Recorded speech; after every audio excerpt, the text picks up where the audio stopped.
Hey everybody, Justin here. I'm down at Branch and Barrel in Centennial, Colorado for our local edition this month. I'm here with Mitchell. He's the I'm the master blender, distillery director. I do a lot of stuff behind the scenes and in the tasting room. Awesome. Thanks so much for having us down here today. We always love coming down to these local locations featuring local brands every month. I love what you got going on here. This is going to look awesome on video. Thank you. And let's jump in and talk about kind of what you guys are all about. Sure thing. I think it makes sense to start a little bit with the story, a little bit of background for everyone. So our company started back in 2016. We started in this building, actually, where we're standing right now, and we were producing originally the thing that the owners became famous for, working out of their garage. Now that's legal, we can say that. Making plumwood whiskey. And what entaces that is that they were aging in mason jars. They couldn't do barrels at the time. They were distilling out of a hot water heater in their garage. And so they were aging on charred plum tree branches from their backyard. We still do that today. And that's actually where the name comes from, is that we actually age in barrels and on branches. Therefore, we are Branch and Barrel. Awesome. Yeah. Kind of just a fun background. Yeah. So that answers the age-old question, why are you called Branch and Barrel? That's why. Awesome. And that's a piece of plumwood that you guys have used presumably for... Yes. Okay. So this is a used bit of plumwood that we used. You hit it lightly with a blowtorch. We take about 400 pounds of this stuff from Grand Junction area. We throw it into a stainless steel vat and age it with our bourbon new make for 2.5 to 3 years. Typically, it can get over oaked pretty quickly because it's a lot of surface area of wood, but there's no barrel involved in the process. It is all plum tree wood, which is why it has this unique color and a very unique flavor. Yeah. And I can't say I've heard of anybody else using that kind of process where you're aging in a tank with staves. Like no Maker's Mark does staves in barrel. Mm-hmm. But I've never heard of anything quite like this, so I'm excited to No, certainly not in the U.S. If you do hear about it, it's usually a European sort of style. But it kind of pays homage to how we got started and who we are, so we continue to do it. Yeah, absolutely. I love that. Why don't we jump in on the plumwood and see what that tastes like? Absolutely. Let me pour you first here. All right. Absolutely. Just a little bit to get us going. Yeah, this one I think you're going to find really interesting. It does not have that bourbon nose. No, it doesn't. This one is going to be a lot more earthy, a little bit more umami. I like to think of it as campfire after a rain. So in that morning you get that petrichor kind of nose, that little bit of leafy, a little bit of... definitely forest floor, kind of a little musty, but in a great way. Yeah, very antique store. You get that old leather furniture and kind of musty clothing. It's a really unique nose, and it reminds me more of it's not right on it, but it reminds me more of a older Scotch than a bourbon. Yeah, this is one of the ones we recommend to our Scotch drinkers. It's gone out to some Scotch clubs in Colorado, actually.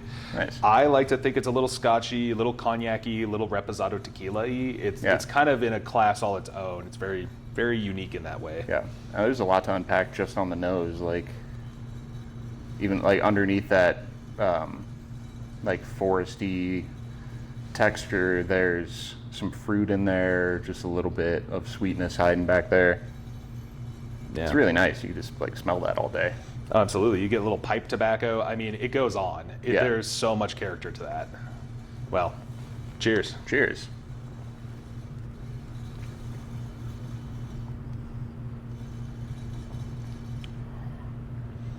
Yeah, a lot of those characters you get on the nose follow through, but there's an added you definitely get a big punch of tobacco, like a nice cigar, a little bit of spice, honestly. Yeah, there is that little bit of spicy character. Rye fans might like that. Yeah. But there is that kind of baking chocolate, and pipe tobacco, and it's a big almost like a bitter dark chocolate, then just dialed back with a little bit of sweetness and that smoky cigar tobacco flavor. That's a really, really fun, really interesting one. I've never actually tried this one before today. I've tried some of the other ones in the lineup, but That's really interesting. I really like that. It's the reason we still make it. There's a cult following for it because it is such a unique character you can't find any other way. Yeah. That Yeah, it just lives in the space. I can't say I've ever tried anything else quite like this. Like you said, there's a lot of things that you can compare it to. Like definitely like the cognac kind of thing. It's got that like XO kind of fruitiness almost, but not. But it's like just lined with such a backbone of such like earthy, leafy flavors. That's really, really nice. Yeah. Before we move on, I want you to go back in for the nose and see. There's like a salted taffy note now. You get so much more out of it the more you drink it. It's just I like the spirit a lot. If you can't tell, I'm a big fan. But yeah, this is fantastic. I'm gonna have to grab myself a bottle and unpack it at home. I don't know. But that's delicious.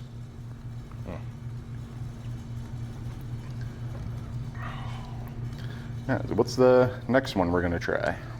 So the next one is going to be right over here. This is our Le Meilleur. This is named because it means the best in French. Okay. And this is our first and only cognac cask finish. All right. So we ordered fresh cognac casks from France, had them brought over here for us, and we put I believe it was a 4-year bourbon into those barrels and let it age for about a year. All right. So I believe this should be about a 5-year bourbon. Yep. 4.5 years actually. So it went in at 4 years. We aged it for half a year. So it's 4.5 years old. Spent half a year in that cognac cask, and the things that it picked up, it's hard to explain without us trying it. So we should definitely pour it. But it just took double gold in America's Best Spirits. All right. And it is by far one of my favorite spirits we've ever produced. It's one of the ones that I keep on my shelf.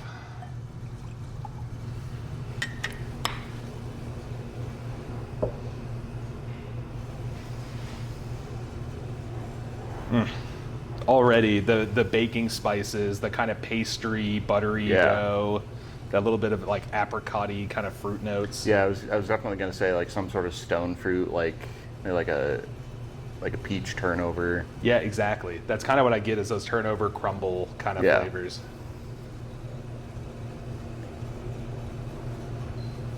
And there's like a little bit, and you might have to follow me on this one, but a little bit of like a vanilla bean ice cream. Okay. Just on the very last notes of it behind everything. So you get that kind of vanilla softness behind the fruit.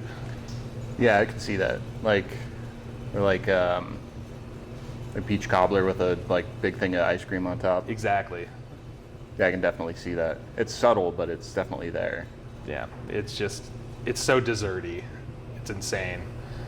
Yeah, and it's like definitely desserty. Like this is an after dinner whiskey for sure. Yeah. There's a reason I can't ever put it down. It's just too good.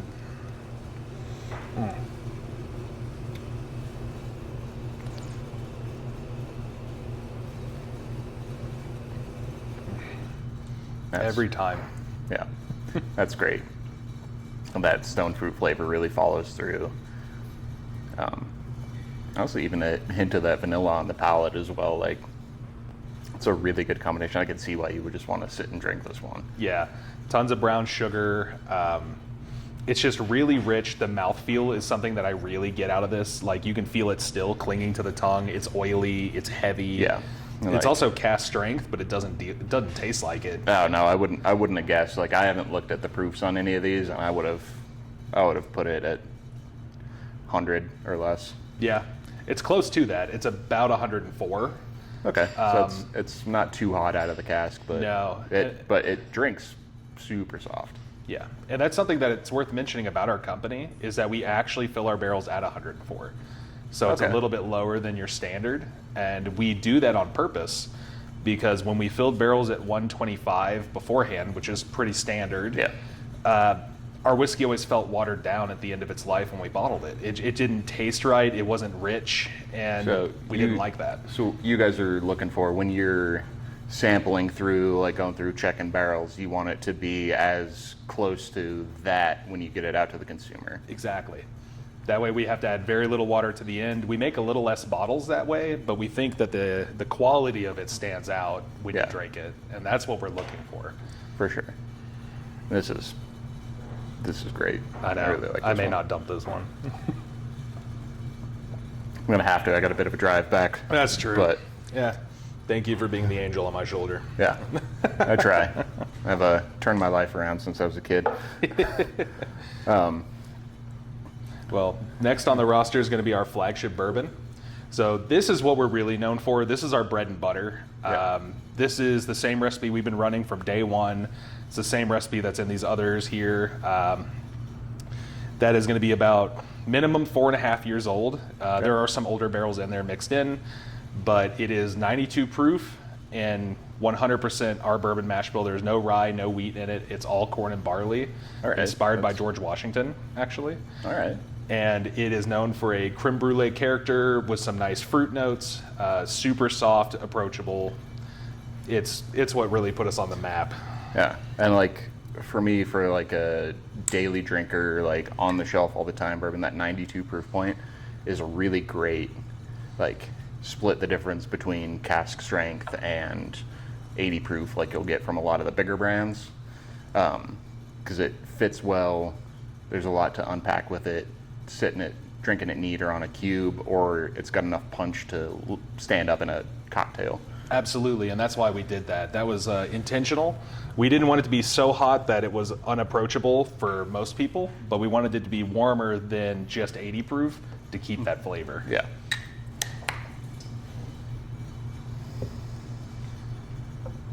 But this is going to be just good classic everyday bourbon. Yep. It's definitely got that like vanilla, caramel, burnt sugar kind of note on the nose that you love from a good classic. And we typically get some red fruit notes in our bourbon too, and I think that's partially the barley we're using, but it does bring out this like almost strawberry, cherry kind of nose behind it. Yep, there it is. It's like a somewhere halfway between like a dark cherry and a maraschino. Like, it's not too sweet, not too dark. It's really nice.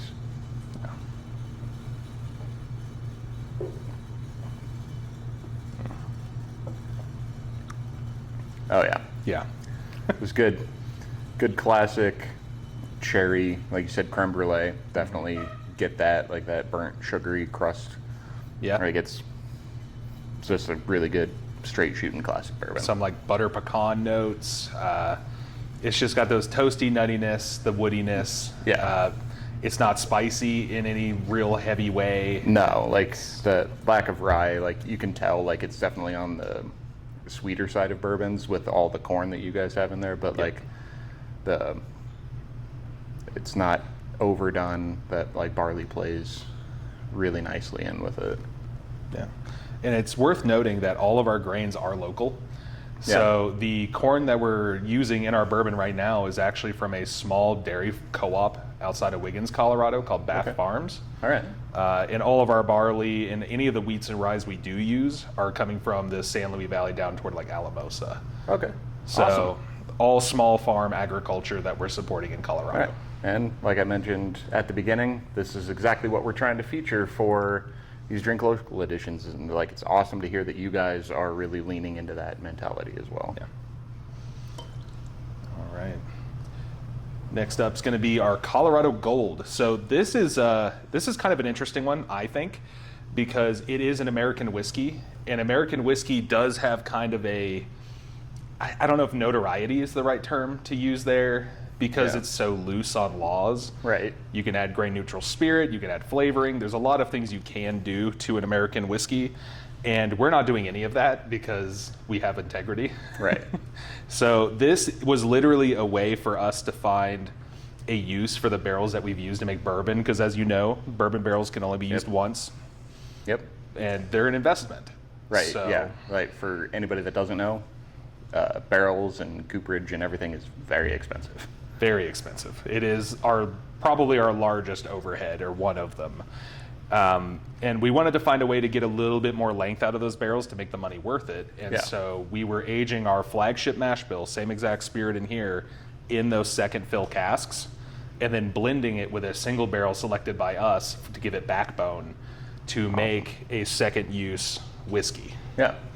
And for anybody that might be scared off by like second use barrels or anything like that, anybody that's a Scotch drinker or Irish whiskey, like all that, most of those kinds don't use strictly first fill, if first fill at all. No, second fill barrels are some of the most popular whiskeys in the world by large, but most people don't look at it like that. Yeah.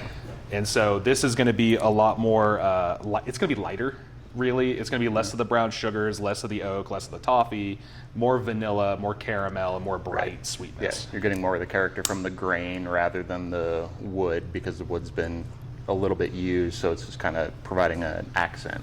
Yeah. And I mean, you could consider this like akin to like a mellow corn kind of vibe, where it is the corn comes through, the barley comes through. You're going to get all those, like you said, the grain notes. Yeah. I also find it to be really buttery. Yeah, for sure. Like definitely like almost like a movie popcorn. Yeah, that's what I think of it too a lot. It's also our lowest proof in the lineup here. That's going to be 80 proof, and the only 80 proof spirit that we currently have. You definitely get like that, like a cereal character coming through, like maybe something like if you did like grits with a lot of butter on it. Yeah, a little corn flaky. There's kind of a boiled peanut kind of note in the background there. Yeah, and then still some fruit coming through too, like.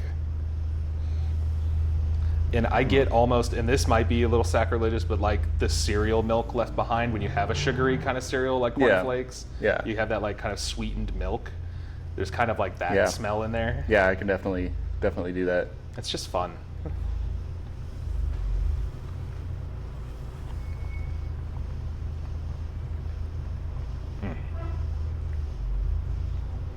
Yeah, that's really unique. Really, it is like got that cereal flavor carrying through and that butteriness. But even for 80 proof, like it's still got some body to it. Like it's not super thin or anything like that. It's definitely like a departure from what we've tried in here with the like straight bourbon or the finished bourbons. Like, it's definitely lighter, like definitely like summertime whiskey. Yeah, this is there's a couple ideas behind this project. One of which is this is kind of an intermediary whiskey for people who don't drink a lot of whiskey. Yeah. Because it's like Irish in a lot of cases. It's something that you would introduce someone to who's like, I don't drink whiskey. It's like, well, this is a good starter whiskey. Yeah. Because it is light, it's very soft. It's not like bourbon. It doesn't have that heaviness to it. But we do blend in a single barrel bourbon into each batch to give it the weight and the body that you're talking about. It's all intentional for that reason. Yeah, and it really comes together. Like, this is something I could easily and happily recommend to a new whiskey drinker. Like, hey, what's something that's not maybe Jim Beam to jump into the whiskey world too? Yeah, and one of the benefits to it is because we're using those second use barrels, it's saving us some money. We're able to kind of pass that saving along on the bottle. So even if you do cocktails a lot, it's a great bottle to fill that role for you. Absolutely. All right, and that brings us to the last one of the day, which is kind of the one that caught my attention when I started working at Argonaut to your guys' company. And all. It's the honey barrel. Yeah. So this one's kind of a point of pride, I think, on our end, because everyone knows the market's flooded with honey whiskeys. Yeah. And a lot of them happen to be incredibly sweet, some would say, or very low proof, others might say. Yeah, and I would agree. Not to single anybody out, but it's what a lot of people look for, and there's nothing wrong with that. There's not. But we were finding that there was a lack of care given to whiskey drinkers that like a touch of sweetness without that being the predominant note. And so this was designed intentionally to be a honey whiskey for whiskey drinkers. Yeah. So it is still 90 proof. It is still very much a full strength whiskey. And what we've done is season a barrel with local honey, allow it to age, and then we put the bourbon into that honey barrel and allow it to extract the honey from the oak. Yeah, and that brings a really, it's noticeable but subtle, not overpowering sweetness. It's not like a big, it's not like opening up a jar of honey and sticking your nose in it. No. It still smells like whiskey. The little honey nut Cheerios, kinda. Yeah, for sure. Yeah. And like, truth be told, I'm not like the biggest fan of honey in general, but this has always impressed me every time I've tried it. Like, it's like doing the like dance really well of balancing everything out and bringing enough of that honey flavor in for it to be there, but not so much that it puts off people like me that aren't necessarily the biggest fan of that, and just really complements the bourbon. I really appreciate the way you said that, because I couldn't have said it better myself. The idea is for it to be whiskey first, honey second, rather than the other way around, but the honey's still enough there to lift everything up. Yeah, and it's like a really good, like, slightly sweet granola kind of thing. Like, there's definitely like a lot of grain in there, a little bit of nuttiness, and then that sweetness kind of rolls in at the back, and it's really, really well balanced, really good. Like I said, it's the first thing that like brought my attention to you guys, and it's always been something I've been impressed with. I appreciate that. Yeah, this is a good winter time for me. Hot toddies and things. Absolutely. And just cold mornings. Like, I shouldn't say morning, cold nights. Maybe not cold mornings. I can't recommend that. I mean, some mornings are fine. Sure. If you're not doing anything else, there's nothing wrong with a 9 o'clock whiskey. Wink. Yeah, this is great. A bit of honey. That's what that is. Wonderful. All right. Well, that's the lineup. We do have all of these at Argonaut. Come on down and give them a try. We're happy to walk you through it. And Mitch, thanks so much for having me. My pleasure. Thanks for coming out. Yeah. Everybody come on down to Argonaut and give everything a shot. Cheers.